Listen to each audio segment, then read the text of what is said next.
अस्सलाम वालेकुम। आज का हमारा लेक्चर जो है ख़ासकर हमने ये लेक्चर कन्वर्ट किया है कि सवालात के अंदर आपके पास आपने देखा होगा कि डेसिमल ऑर्डर गिवन है। तो सबसे पहली बात तो ये कि आपको उन डेसिमल ऑर्डर को सॉल्व करना आना चाहिए कि हम उन फिगर्स को, क्योंकि जो भी पॉइंट वाला सवाल आता है ना, मैंने आपको देखा है आप परेशान हो जाते हैं, कंफ्यूज हो जाते हैं कि हम इसको सॉल्व किस तरीके से करें। तो आज का जो हमारा लेक्चर है स्पेशली हमने इसीलिए कंडक्ट किया है कि जिसके अंदर हम तमाम तर डेसिमल ऑर्डर्स को आपको फ्रैक्शन में या सिंप्लीफाइड फॉर्म में करना सिखाएंगे। Let's start. जैसे हमारे पास अगर सपोज दैट एक सवाल गिवन हो 12.3, ठीक है ना। देखिए डेसिमल है, पॉइंट लगा हुआ है। अगर मैं आपसे कहती हूँ आप फ्रैक्शन, अब देखें जब मैंने आपको फ्रैक्शन पढ़ाया था ना, तो मैंने आपको फ्रैक्शन की बहुत डिटेल पढ़ाई थी। मैंने आपको ये भी बताया था कि देखिए फ्रैक्शन की टाइप्स होती हैं, proper fraction, improper fraction, mix fraction, सही है ना। ये सारी चीज़ें मैंने आपको उस वक्त क्लियर की थी, ठीक है ना। आज की वीडियो में एक दफ़ा फिर मैं आपको रिव्यू दे रही हूँ ताकि आपको जो है वो सवालात को सॉल्व करते हुए फ़ौरन से आप पहचान लें कि सवाल जो है वो मेरा प्रॉपर फ्रैक्शन में, इम्प्रॉपर आया, मैं इसको मिक्स्ड में लेकर आऊँ, नहीं लेकर आऊँ, क्या है, ठीक है ना। तो देखिए हमारे पास जो सबसे पहला जो हमने आपको इम्प्रॉपर फ्रैक्शन पढ़ाया था ना, मैंने उसमें कहा था कि ऐसे फ्रैक्शन जिसका नोमिनेटर या तो बराबर हो या बड़ा हो। नोमिनेटर होता है ऊपर वाला, यानी नोमिनेटर बड़ा हो, डिनोमिनेटर छोटा हो। जैसे 3/2 है, तो 3/2 is a improper fraction because कि हमारा नोमिनेटर बड़ा है और हमारा डिनोमिनेटर छोटा है, सही है। इसी तरह प्रॉपर फ्रैक्शन जो होता है वो इसका अपोजिट होता है, जिसके अंदर हमारा नोमिनेटर स्मॉल होता है as compare to the denominator. जैसे अगर मैं आपसे ये कहती हूँ 1/2, 4/6, ये क्या है, हमारे प्रॉपर फ्रैक्शन है, ठीक है। तो ये बात आपको याद रखनी चाहिए। अब एक और अहम सवाल जो हमारे पास आता है वो ये आता है कि किन सवालात को मिक्स फ्रैक्शन में कन्वर्ट किया जाता है, यानी आप होल नंबर में, जिसे मिक्स फ्रैक्शन कहते हैं, उसमें लेके आएंगे। तो उसके लिए एक बात याद रखिएगा कि अगर आपका नॉमिनेटर बड़ा हो, सही है, और डिनोमिनेटर छोटा हो, इट मीन्स दैट कि इम्प्रॉपर फ्रैक्शन हो। अगर आप सवाल देखें कि हाँ भाई इम्प्रॉपर फ्रैक्शन आए, समझ रहे हैं ना बात को। अब आज मैंने आपको और मज़ीद क्लियर किया। अगर आपने देखा कि यार ये इम्प्रॉपर फ्रैक्शन है, तो आप उसे आंख बंद करके मिक्स फ्रैक्शन में या होल नंबर में कन्वर्ट कर देंगे। तो ये चीज़ आपने अपने जहन में अच्छे तरीके से बिठा लेनी है कि भाई किस तरीके से हम इस चीज़ के ऊपर काम करेंगे। तो यहाँ हमारे पास गिवन है, 1 बाय 1 हम स्टार्ट करते हैं प्रोसेस। सोल्यूशन की एडिंग है, कुछ इसके प्रैक्टिस क्वेश्चन भी मैं दूंगी ताकि आपको डेसिमल से फ्रैक्शन में या इसको सॉल्व करना आपको आसान लगे। जब आपको ये चीज़ आ जाएगी ना, तो फिर आपके रेट्स के, रेशो के जितने भी सवाल होंगे आप आसानी सॉल्व कर सकते हैं। देखें यहाँ लिखा है 12.3, क्या बोल रहा है वो, किस में लिखना है। फ्रैक्शन का मतलब क्या होता है, अपॉन की शक्ल में। जब कुछ नहीं है तो क्या मौजूद है, 1। अब आगे देखिए हम किस तरीके से करेंगे। देखें 12.3,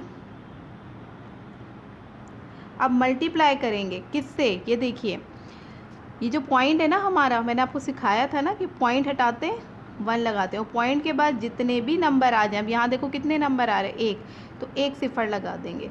जो चीज़ ऊपर करेंगे वही चीज़ नीचे भी करेंगे, ठीक है ना। तो ये आ गया हमारे पास। अब देखो इसको सॉल्व करना मज़ीद आसान है, सही। अब आप लगेंगे यूँ रफ कॉलम में 12.3 को 10, मैं इसको आसान करके बता रही हूँ आपको, आपने कुछ नहीं करना, ठीक है ना। आपने देखा भाई 12.3 आ रहा है, ये डेसिमल हमारा इधर हो गया मूव, तो ये सिंपल नंबर क्या बना हमारा 123, बस, यानी पॉइंट हट जाएगा और पूरा नंबर एज इट इज़ आ जाएगा। तो 123/10 बनता 10, ठीक है ना। ये आ गया हमारे पास। अब हमें ये सजेस्ट करना है, यहाँ तक पहुँचने के बाद अब हमें ये सोचना है यार कि मैं इसका मिक्स फ्रैक्शन करूँ या नहीं करूँ, ठीक है ना। कि आया ये प्रॉपर है, इम्प्रॉपर है, क्या आपने देखा यार, डिनोमिनेटर बड़ा है, डिनोमिनेटर छोटा है, सही है ना। तो ये हमारा कौन सा होता है, इम्प्रॉपर फ्रैक्शन। कौन सा फ्रैक्शन है ये,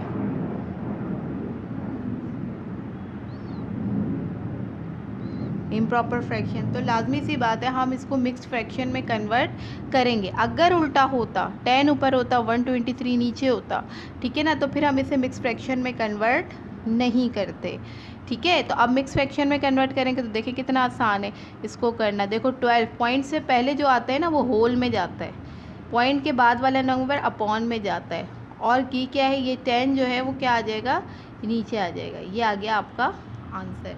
तो इस तरह से हम डेसिमल को, किसी भी डेसिमल को जो है वो फ्रैक्शन में कन्वर्ट कर सकते हैं।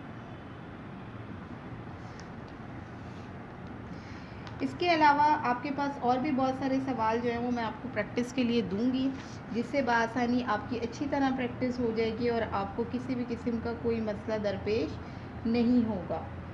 सही है। जैसे अगर मैं सिंपल आपको एक और सवाल दूं, एक प्रैक्टिस हम लोग और करते हैं कि भाई ये किस तरह से, और अगर जो नहीं होता तो फिर वो वही रिक्वायर्ड फ्रैक्शन होता है। जैसे अनदर एग्जाम्पल, दूसरा सवाल मैं ले रही हूँ, हम ले लेते हैं 2.19। ठीक है ना। अब देखिए इसको किस तरह सॉल्व करेंगे। सोल्यूशन, पहले इसको फ्रैक्शन में लिख दें, 2.19 अपॉन 1 फ्रैक्शन आ गया। यहाँ पर भी वही करेंगे, 2.19 मल्टीप्लाई बाय, देखें ये पॉइंट हटाया, 1 लगाया, इसके बाद ये 2 सिफर लगाए।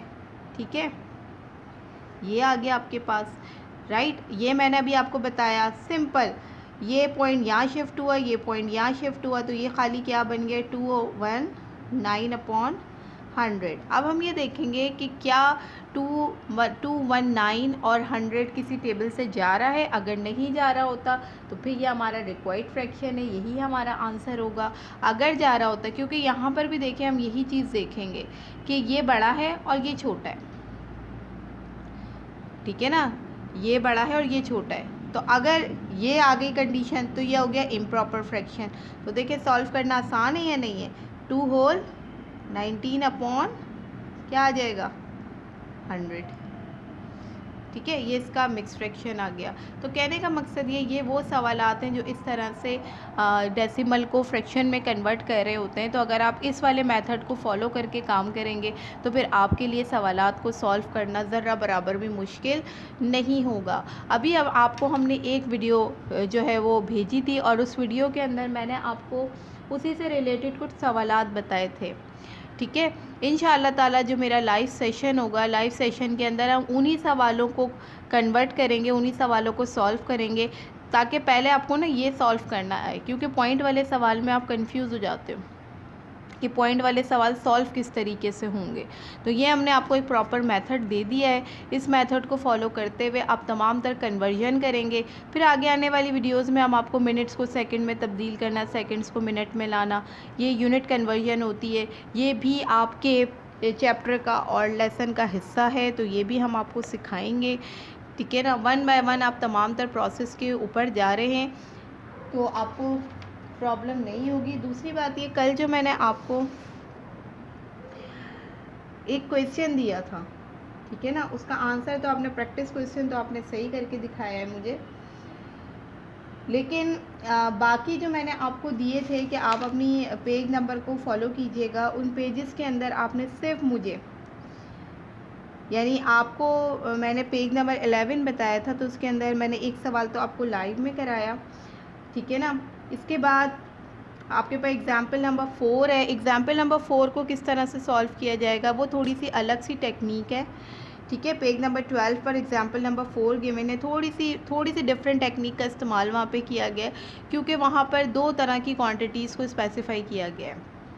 तो इस वीडियो के अंदर तो खैर अभी मैं आपको सिर्फ यही शॉर्ट एक्सप्लेनेशन दूंगी कि आप जो है पहले आपको ये आना चाहिए कि आप डेसिमल से फ्रैक्शन में किस तरीके से आ रहे हैं। क्योंकि देखें, ये आंसर अगर आप क्विकली माइंड में करेंगे ना, इतना टाइम थोड़ी होता है कि आप लेके उसको डिवाइड मल्टीप्लाई, आप शॉर्टकट मेथड देखिए कि भाई आपने देखा 12.3 है, या ये टीचर ने ऐसे बताया था, ये बताया था, ये आंसर आ गया इसका। समझ रहे हैं बात को। अगर कहीं पर किसी भी सवाल के अंदर पॉइंट में अगर आ रहा है तो उस पॉइंट को एलिमिनेट किस तरीके से करेंगे हम अपने माइंड के अंदर, तो ये जब इंशाल्लाह नेक्स्ट वीक से आपका टेस्ट स्केड्यूल आएंगे तो भी मैं उसके अंदर शो कर दिया करूँगी कि भाई मैं इस पेज से या इस टॉपिक को रिलेटेड मैं आपका टेस्ट पेपर प्लान करूँगी जो आपके उसी सिस्टम के हिसाब से होगा, तो लिहाजा आपकी तैयारी बेहतर से बेहतर हो सकेगी। दूसरी बात ये, मैंने आपको ये फरमा दिया था कि देखें आपकी जो भी क्लास हुआ करे, आप उसका जो स्क्रीन का व्यू होता है आप उसे स्क्रीनशॉट की शक्ल में मुझे ईमेल करें। ठीक है ना। ईमेल एड्रेस मैंने आपको दे दिया है, आपने जो है वो अपने पास सेव कर लिया होगा।